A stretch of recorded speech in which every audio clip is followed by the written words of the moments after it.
Welcome to Episode 5 of Tracking the Lost Vaudevillian. I'm Shannon Applegate.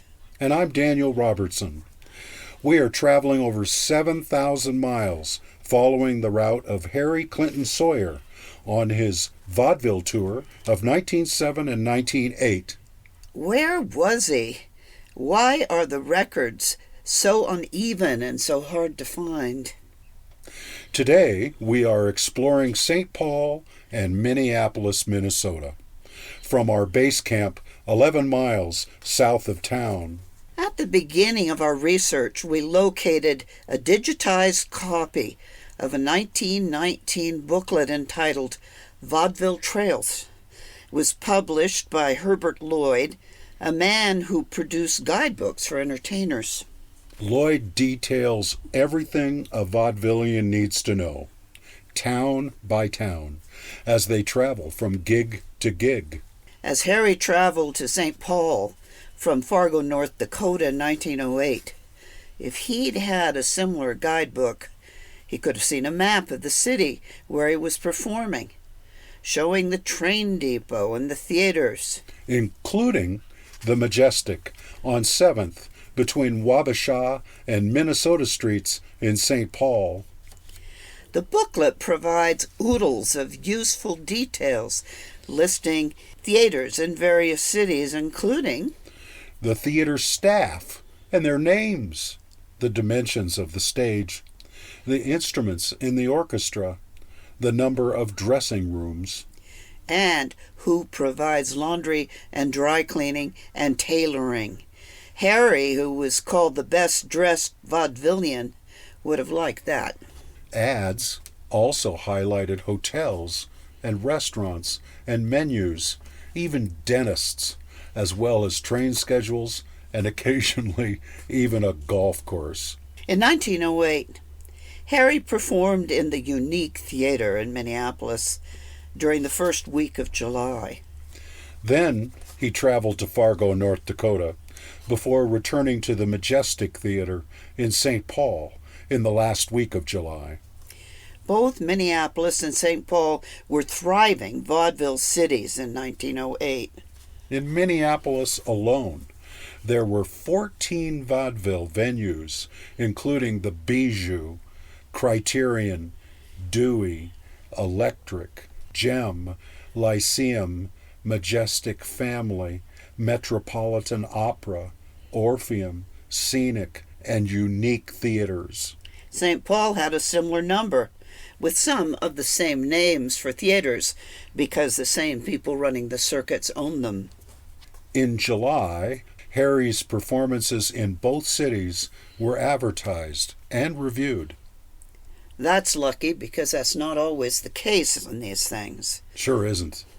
At the Unique in Minneapolis, it was said that he was doing footlight favors in lavender and brown, including impersonations of Della Fox, Josephine Sable, and other women who were male impersonators. Toward the end of his engagement, the Minneapolis Journal gossip columns ran an article entitled Hose and Kisses. The article describes, quote, lavender hoses and nether sole kisses. That was a puzzler, but we did a little research. Nether sole refers to a famous moment when a controversial actress, Olga Nethersole, kissed her leading man on stage for such an extended period that the audience began timing the kiss. The article in the journal describes a connection between Harry and Miss Violet Dale, a chanteuse, performing at the Orpheum Theater in Minneapolis the same week in 1908. The gossip columnists reports that Miss Dale and Harry had a long-running relationship, resulting in an engagement which had now crashed. Why? Because, the columnist states, Miss Violet Dale was very conventional, and Harry didn't come from Indiana for nothing. The paper points to Harry's, quote, saucy, end quote, clothes and preference for, quote, lavender, end quote. According to an article, lavender was a code word designated as a marker of effeminacy in the early 20th century. Was there a romance between Harry and Violet, do you think? A question we're researching for another time. What is of interest here is that the Journal in Minneapolis decided to print in its general interest gossip pages a reference to Harry. And was it his gender or his sexuality? What was the point of writing something like that in a column? What did this reference mean to an early 20th century audience? Our understanding has broadened in a current era. The column ends with both Violet Dale and Harry denying that they even knew each other. Fake news. Surely neither was pleased to be singled out in this way, but maybe, any publicity was good publicity. Our visit to St. Paul and Minneapolis included a sojourn to the great Minnesota History Center. Our stay ended with an enlivening thunderstorm, and lightning sounded and shone through the windows. Hail and rain pounded on the roof of Moby as we rested, cuddled and cozy in our campground. Were there nether soul kisses, Daniel? Ah, yes.